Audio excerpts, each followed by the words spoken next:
Hello, I am Yoeri Vleer, better known as Luos, and in this video of the VFX overhaul videos, I'm going to finalize the cracks in its shader.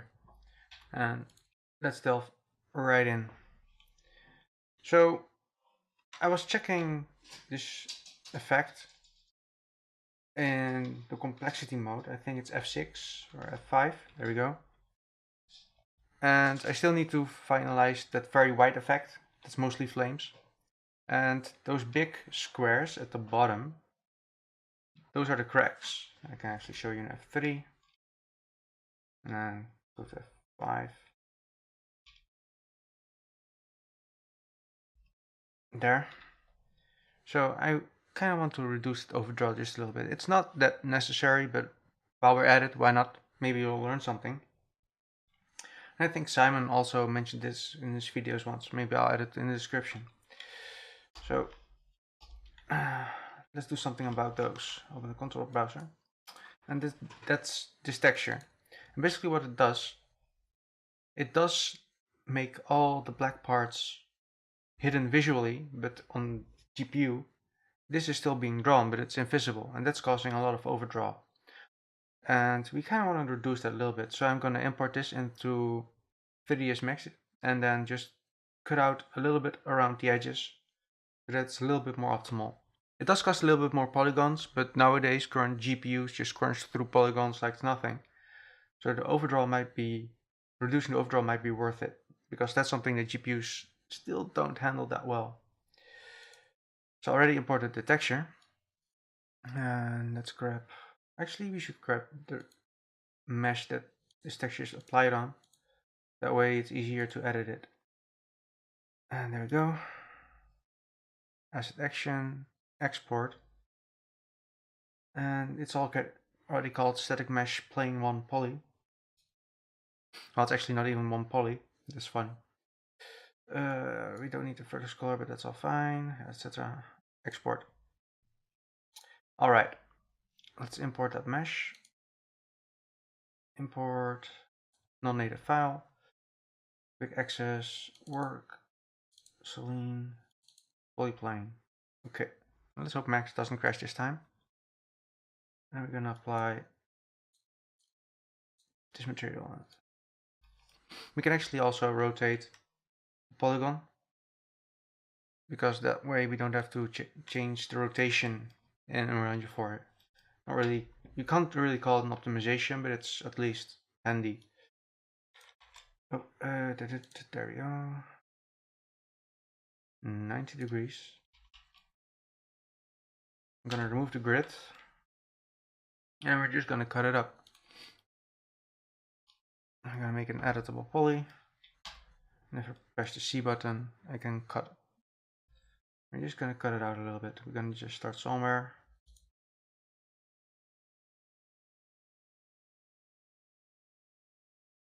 There, I'm not seeing anything because I need to press F4 first. So let's try and keep cutting. You can keep that part actually, but we'll see.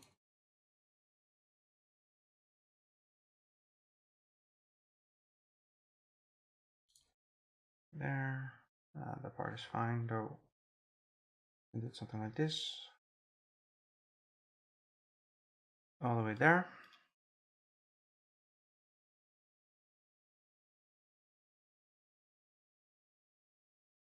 And there. And now I'm going to speed up the video a little bit because this will take a little while.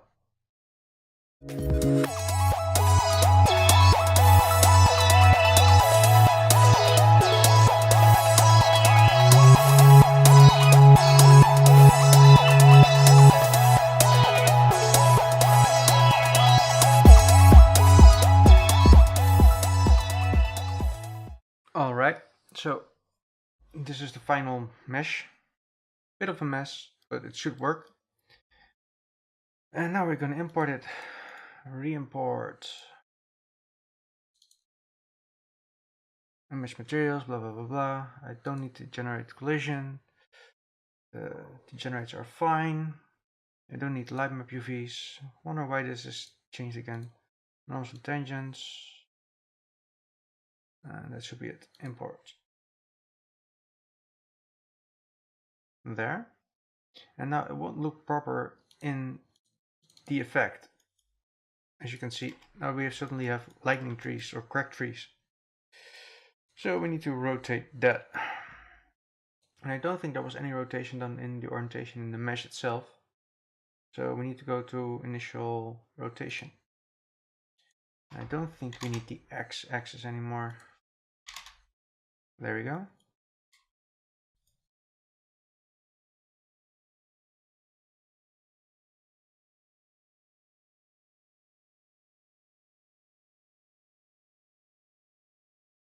This all seems to be fine now.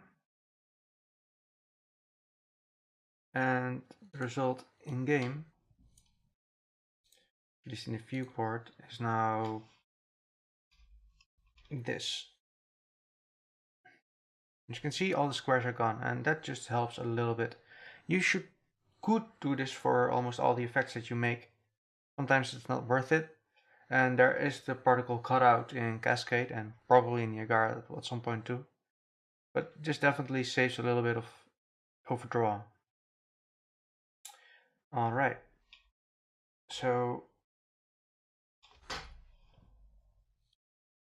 let's go to the shader itself.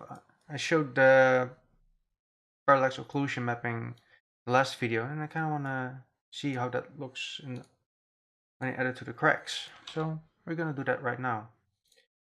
There's a material, and ground crack decal is the one that's we're currently using. And we can't see because there's a particle relative time going there, but let's see. Oh, we can at least see it. Okay, that works. And we don't need this anymore. We don't need the normal map anymore. Then we should set this to shared clamp. Let's save some performance. Anything else that we can disable? We don't need the tangent space normal maps. This is a fully rough effect. We don't need to apply fogging. We don't need responsive AA. What else do we not need? We don't need use light map directionality, and that makes the shader quite a bit cheaper. And I want to clean it up a little bit, but first I want to make sure that I get the parallax occlusion mapping. And there's not much to it. I just need this, which you can just get by parallax. But I already set it up here properly, so I don't need to fiddle with the values that much anymore. I'm just gonna grab this. There we go. And plug this into the texture sample. There we go. And that should already work. And additionally, do we need anything else? We can try to use the work position offset, but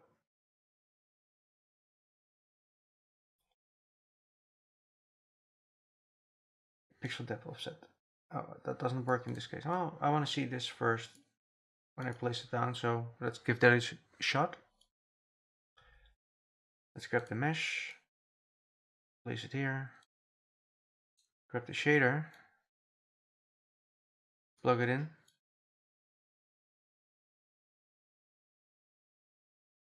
and for now I kind of want to make sure that the debug time sign is not working. So I'm just gonna add a one here, I think, yeah.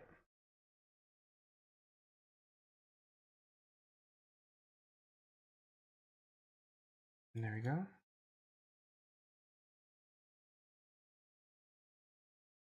Let's place it on the mesh, at least on the floor, close by, and hopefully I not do the same thing again. There we go. It needs to be inverted. We can do that real quick. I think this needs to be -1. Now, I don't think that's working actually.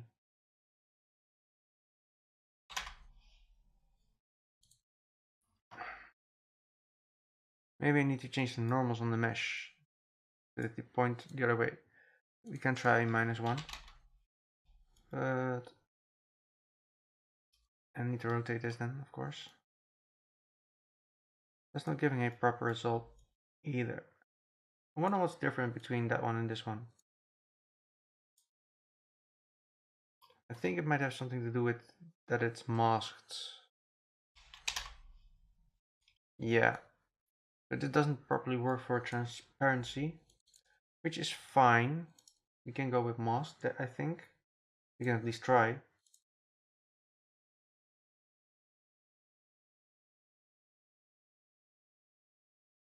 Let's see what it looks like.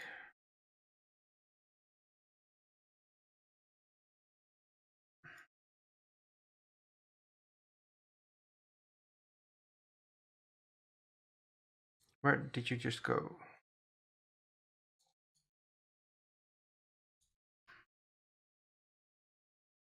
Okay, first I want to see it in here before I...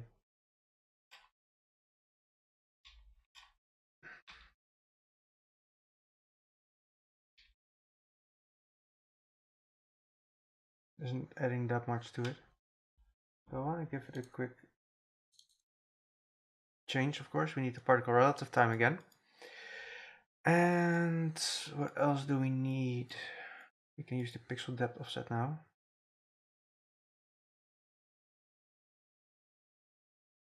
I don't think we need the world position, but no. Okay.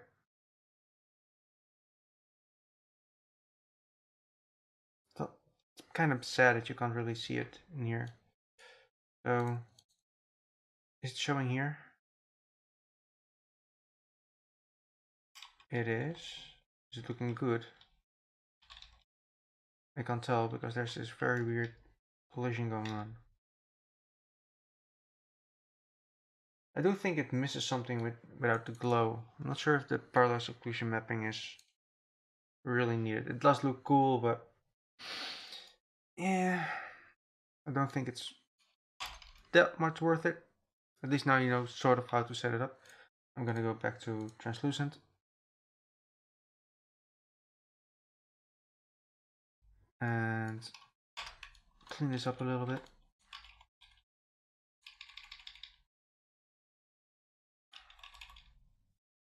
There, in case you're wondering what the radial gradient is, it's just a sphere mask with these inputs.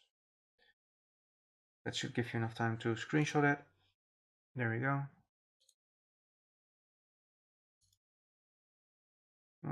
Clean this up a little bit.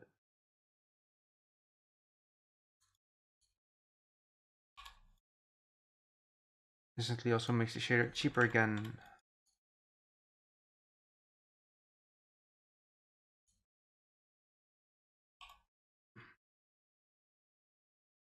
There, that's clean enough.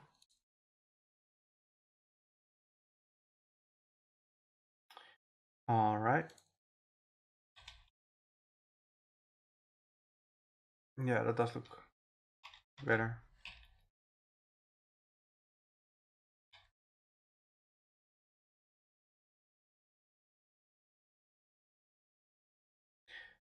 Okay. There was something with the glowing rock that was bothering me, so I'm gonna go over that real quick. Meshes. Spiky mesh. And I don't like the way it's tiling. It's a little bit too squishy. Too squished. I'm gonna try and change the texture coordinate nodes. Let's see, I think it's too...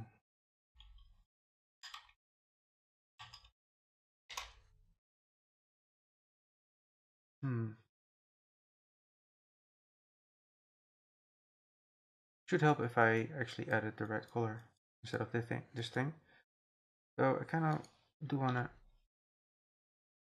preview it a little bit. This sort of looks fine though. How did it look in 2? Yeah, 2 by 1 seems to look a little bit better. I'm probably going to do the same with this one then. And that should result in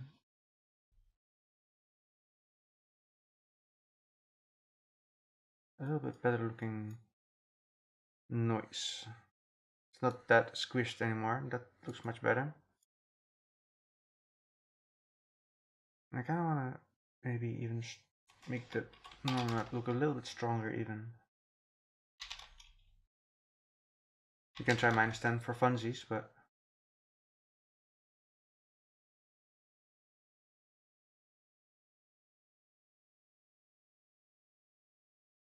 might be a bit overkill. I think -1.5 is enough.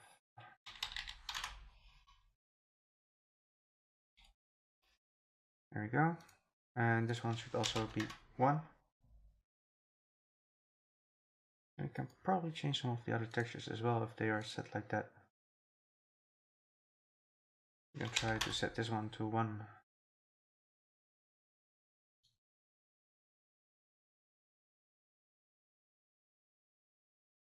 Now let's see what that looks like.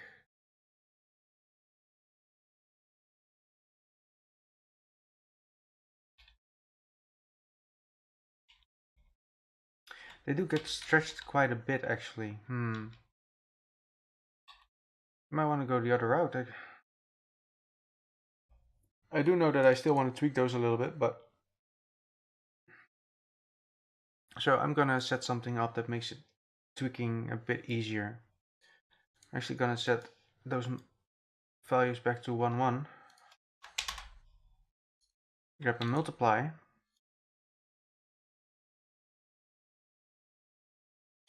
And let's see, we need 2 scalars in this case then. Tile X. If you hold down the S key and left mouse click, you'll get a scalar parameter. Tile Y. Now since we need to tweak both the U and the V value, we need to append this. This appends channel, so to speak. So now it's UV again, or X and Y. And this one should be 2. This one should be 1. There, and I'm gonna actually copy and paste that around. Let's see, which one needed that as well. This one needed that.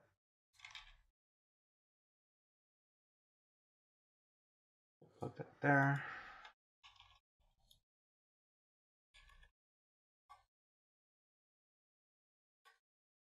There. And we can just, that's odd, it's multiplying by 0. That is not in use. There, that was weird. Okay, and you know what? Since it's using the same texture coordinate nodes, I'm just gonna do it like this. There.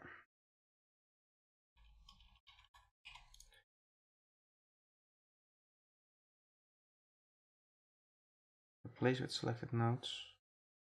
I kinda wanna see what that does real quick. Ah, okay. That's better. And I think that should be it. Oh wait, we have one more here. So I'm gonna do it ugly or not? Nah, I am actually gonna do it ugly this time. There. I know it's not that pretty, but it works for now. I want to make sure that those are still named the same. Yes. Gonna save. And in the content browser, I'm gonna make a material instance out of it. That way I can tweak those variables. Material instance glowing rock new.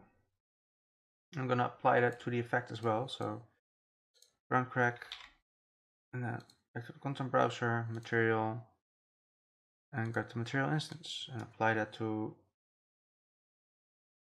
this thing. And there. And now, while we have this playing,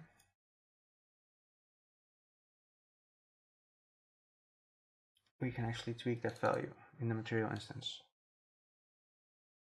1 second. There we go. Now with 3 it looks like this. 4, 5, 2, 3, 4. 3 actually looks much better. How about 1 for this one? 0, 1, oh, 2, 3. 2 might work. Let's see. Maybe 1.5, 1.5. 1. Okay, 1 looks best. And it might not work properly for the bottom ones, but you don't really notice that actually. That, in my opinion, looks better. I do think the glow might be a bit too high, but that's because the floor isn't here, of course. And as you can see, Cascade has once again issues with these nodes, and I've put them on my other monitor and back again. It's fixed. It's so weird. Okay, let's see. Anything else I want to do real quick? Not yet. I do know that I want to add some kind of spark to it that moves around as well. And for the attack itself, where is my the monster? There it is. I kind of want to make like a, how do I explain this properly? Maybe some kind of flaming force or whatever that's moving forward as well. And maybe a bit more aggression on the hit. More sparks, more flash. And that's gonna be probably for the next part. Though I do still need to address the fire as well. It looks good, but I think I can at least tweak it a bit.